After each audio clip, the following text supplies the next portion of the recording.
Hello, family. Ezra, chapter 3. When the 7th month arrived and the Israelites were in their towns, the people gathered as one in Jerusalem. Jeshua, son of Jozadak, and his brothers, the priest, along with Zerubbabel, son of Shealtiel, and his brothers began to build the altar of Israel's God in order to offer burnt offerings on it, as it is written in the law of Moses, the man of God.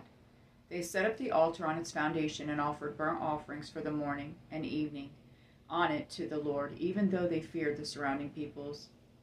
They celebrated the festival of shelters as prescribed, and offered burnt offerings each day based on the number specified by ordinance for each festival day. After that they offered the regular burnt offering, and the offerings for the beginning of each month, and for all the Lord's appointed holy occasions, as well as the freewill offerings brought to the Lord.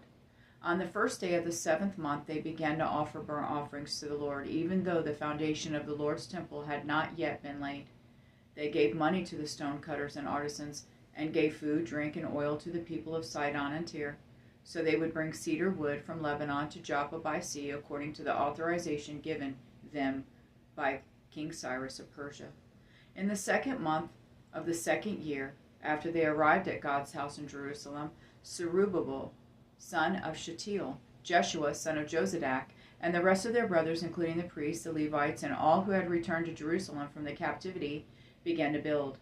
They appointed the Levites, who were 20 years old or more, to supervise the work on the Lord's house.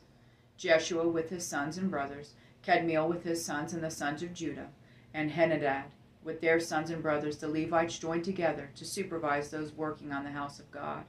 When the builders had laid the foundation of the Lord's temple, the priests dressed in their robes and holding trumpets, and the Levites descended from Asaph, holding cymbals, took their positions to praise the Lord, as King David of Israel had instructed.